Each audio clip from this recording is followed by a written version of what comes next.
was always the Jags. It was always the Jags. It was always the Jags. Always the Jags. Welcome into Always the Jags. I apologize. I've got to be better about this. Whenever the Jaguars go through a hard loss, sometimes I just completely shut out and shut down and I don't record. And I can't do that. If I want to keep doing this and I want to keep, covering the Jaguars and stuff like that, got to cover every game, even if it's not good. So I'm going to cover the Bears game. This will be coming out, of course, after most Jags fans have already seen both of our London games. I'm still going to do them separately. We'll start with the Bears game.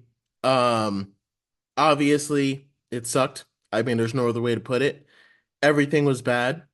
Um, well, it's like, yeah, no, and the sad part is like, again, we controlled the game. We controlled it for about the first quarter. And in the second quarter, things started falling apart. But it wasn't terrible because we had deferred.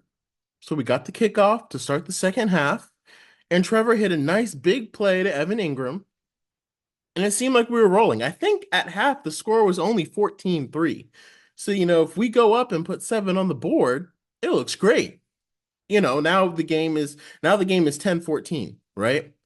And so that was the swing play, to me. That was the swing play. Honestly, the swing play was Gabe Davis dropping that touchdown. Like for all of the controversy from last week from Gabe Davis being annoyed that Trevor missed him on a wide open third down, and Trevor did miss him, and for Gabe Davis to go off on him, he is the wrong person to be talking right now. Because if we go up 7-zip on our opening drive, changes the entire complexity of the game. Changes it now the Bears are chasing points. Now they feel like they got to answer with a touchdown. And the defense doesn't feel like they got to win. Because whenever your defense like holds someone to a field goal, for them that's a win, as long as it's not like a crucial situation, as long as it's not the game-winning field goal. If your defense holds a team to a field goal, you always feel good about that, especially if they get all the way to the red zone. Now, it's a little bit different because either way, if you hold them to a field goal, like they don't get past the 40 and they got to settle for a field goal, you feel great about that. They didn't get in the end zone. And, you'll get a kickoff and maybe you'll be able to turn over on downs if the field goal doesn't make it. Or if they're in the red zone and we don't get a field goal, or if we get down to the red zone, first, second, third, and goal, and we don't get a touchdown, well, now the defense is like, great, we kept them out of the end zone. Because once you get down to the goal line, they're going to score. Once you get down to like that red zone situation, it's pretty much a given they're going to score points. So now the defense is just thinking, okay, how do we not let them score 7? Let's just hold them to 3. So that changed the whole complexity. And Gabe Davis has been, when the signing was done, like, I didn't think he was going to light up the stat sheet, right? I thought he was just going to I thought it was a little rich of a contract, but I didn't think it was a bad signing. People thought he was replacing Calvin Ridley. I knew he wasn't going to replace Calvin Ridley. But I did think that he was going to provide some stability that would allow Brian Thomas Jr. to come into our offense without having to be the guy from day one and kind of work his way in, and that Gabe Davis would give us some big-bodied opportunities. No, he has not done that. I thought it would be better for Gabe Davis too, because in Buffalo, when he was treated as a third wide receiver, I think he was at his best. And when he was treated as a second wide receiver, that's when he started disappearing, because when you're the second wide receiver, you have better cornerbacks that are on you. But now Jacksonville, he just hasn't been reliable. That's the thing. Like, even if he's not open, it's different if like your receiver isn't getting open and they're disappearing for games. But Gabe Davis just hasn't been reliable. He dropped balls in the last game, and he dropped touchdowns in this game. And once Gabe Davis dropped that touchdown, everybody started dropping touchdowns. It was ridiculous. And it's the Bears team is up and coming, right? But it's like that's what makes the closeness of those games so frustrating, because the Bears is a game I think we should have won, but based upon how the game goes, there's not really one play you can point to where you could say that, we could have won if this happened. You know what I mean? Like there was The pivotal plays was Gabe Davis dropping that touchdown because that set the tone that the Bears already, were doing well. Because we probably controlled the game up until that point, up until Gabe Davis dropped the touchdown, because we had stopped them, remember? We stopped them. And if we go down and score a touchdown, now we have a clear advantage because we get the ball at the half. But then the Bears responded with the touchdown. So, I mean, classic touchdowns beat field goals. But that play and then the Evan Ingram fumble. And Evan Ingram came back and he looked great. It's disappointing that he ended up fumbling because that probably is what put the game out of reach for us. Had Evan Ingram made that catch, even if we went down and got three, maybe, I still think I think in order to stay in it, we would have needed a touchdown. We would need it to be 14-10. That way, if the Bears went down and got a touchdown, just to give our offense more time on the field, give our defense the time to really relax. And maybe if our defense held the Bears to three, now the score would have been 17-23. If we had went and got a touchdown after that, instead of that Evan Ingram fumble. No, the score would have been 17-10. I apologize. It would have been set if we went down and scored instead of Evan Ingram fumbling, and then maybe our defense held the Bears to a field goal. Now the score is 17-10. We would have been right in it. But in that one sequence of events, fumble happens, Bears go down, score, and now it's 21-3. Trevor Lawerence gets the ball back, and he's down 18 points. There's three scores. Of course, he's going to start pressing. It's in a terrible situation. So that's, those plays, those are the difference. That's what turns a game from a close, hard fought game to a blowout, and that was the difference right there. Now, I don't know if we would have won that game because, again, the Bears were still leading. So it's not to say like that would have been the play that would have won us the game, but it would have been back and forth. You know what I mean? Like we would have been able to keep going because now once you're down 18 in the third quarter, it's a huge disadvantage, huge disadvantage. So that fumble ended up being pivotal. And the fact that our defense couldn't stop them at all, of course, is another big issue. Um, you know, when we look at our defense, I don't know if all the Jaguars fans need to write to Ryan Nielsen, and I will compare this in the Patriots game. The substitutions are driving us crazy. And I would argue that's why we got so many penalties for 12 men on the field, because Ryan Nielsen keeps subbing out players, like as Pete Prisco says, like we're a hockey team. And, people do it in the NFL. They rotate their defensive players. Right. Get it.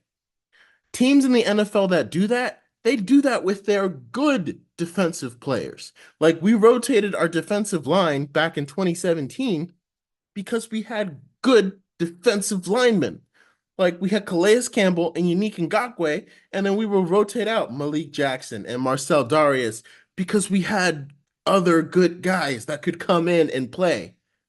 He's putting in backups. Like our if that's the defense he wanted to run, our defensive line depth was not good enough for that. We would have needed to sign two guys like our Eric Armstead, or it would have needed to draft, or Mason Smith should be playing, And he's been in an active scratch for I think this is the third game going on in a row. So I understand that's what you want to do, Ryan Nielsen. Don't get me wrong, but Trent Baalke didn't give you the pieces to do that. Tyler Lacey is not good enough to be on the field right now. Neither is Yasir Abdullah. A gassed Trayvon Walker is still better than Yasir Abdullah. A tired Josh Allen is still better than Yasir Abdullah. A tired Eric Armstead. And Eric Armstead that wants to play three technique, that wants to play on big end, is still better than Yasir Abdullah. And if Eric Armstead wants to play three technique and you move him to end, letting Trayvon Walker rush from three, that's fine. Let Trayvon Walker rush from three technique. You want to know why? Because Trayvon Walker rushing from three technique is still better than Tyler Lacey or Yasir Abdullah or any of the other guys that you have in there. Like, players should not be coming off the field unless they say, hey, I need to come off the field. I'm too tired. Like, it doesn't make sense. And we're watching these games and we're seeing us losing because in critical moments, the offense is able to pick up that third down or we're not getting pressure. And it's like, it's hard not to blame that as a part of it. There's other reasons for why we've been losing and having a terrible season. But you mean to tell me that if every play we made sure, at least if Eric Armstead played at least two downs every, series of three downs, if Eric Armstead played two downs every single time, and we always had Josh Allen, Josh Hines Allen, and Trayvon Walker on the field, and we always had Foye in the game, and we always had Devin Lloyd, or it'll probably be Ventrell Miller once Lloyd gets back, and once Foye Lucan gets back. If we had them on the field for every play, you're telling me that we wouldn't see more pressures. We wouldn't be seeing more sacks. We wouldn't be seeing more mistakes. We wouldn't seeing a better defense. This is the part that's driving me crazy because he's making our team worse with these decisions. And if no matter what happens this season, I don't care if we turn it around and make the playoffs. If I'm Doug, you don't have to be an offensive mind to step in and be like, Ryan, we need our best players on the field. If you don't do that, we're going to fire you and get somebody else. Because the best defensive coordinators don't do that. Or if they are doing that, it's because they have the personnel to do that. Like the Giants, they have the personnel to do that because Azeez Ojulari, um, Brian Burns, and Kayvon Thibodeau and Dexter Lawrence, they all form a really good defensive line. They can swap in and out.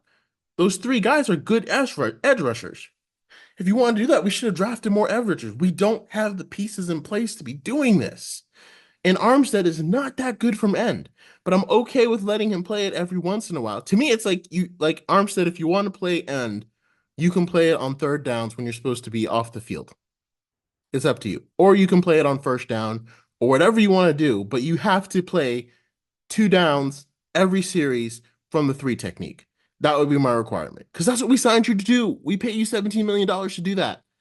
And we're not winning games because our defensive line are not in the right spots. All these penalties for 12 men on the field, and we're just not getting home. And then when we see the big plays happen, when was the last time we all saw Tyler Lacy break through and get a sack? And it was like, whoa, look at that play. When did we see Yasir Abdullah cause a strip sack fumble? Every single big play our defense has had, has come from our star players. That's why they're called star players.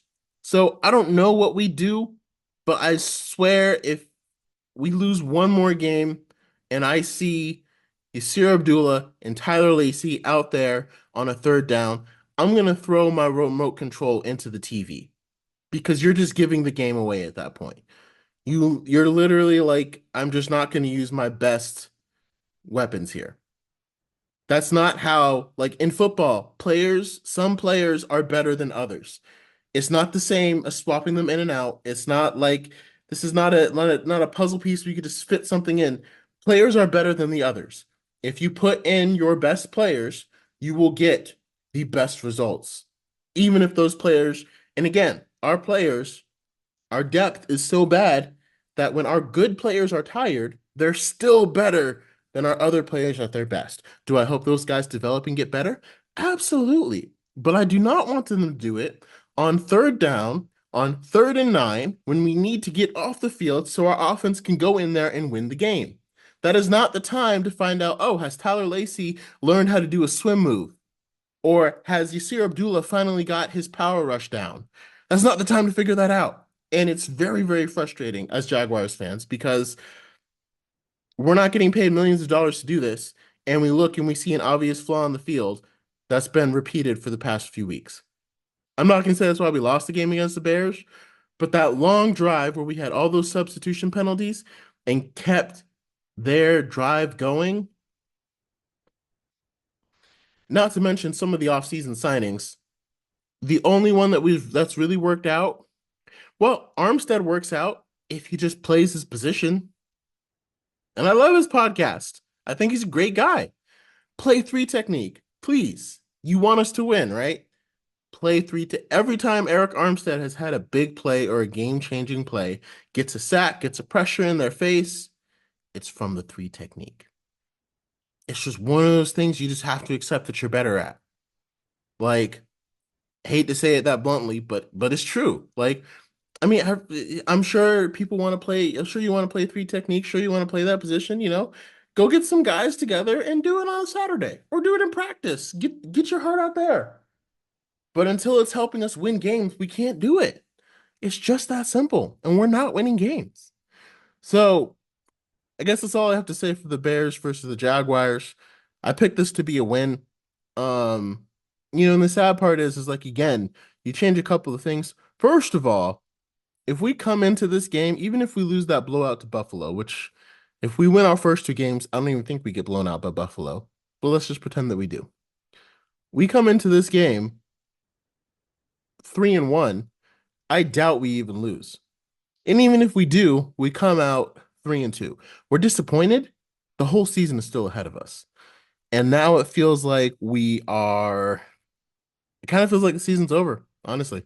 Not even 3-2. No, I'm wrong. Because there was if we had beat Miami, Cleveland, and Houston, that would have been 3 wins, and then the Colts. So we would have come out 4-2. 4-2 with the Patriots on deck, right? And so, we already know that we end up beating the Patriots.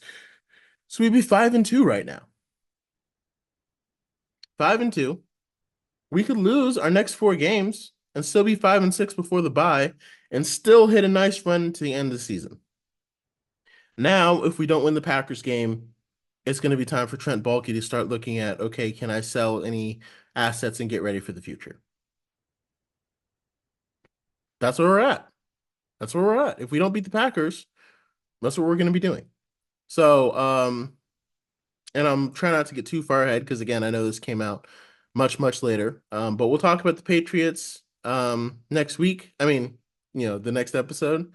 Let me know what you think. Do you see all the substitutions? Am I crazy? Am I losing my mind? Honestly, like Pete Prisco, please go be our defensive coordinator, GM. Just go in and tell him to stop, or he's gonna lose his job.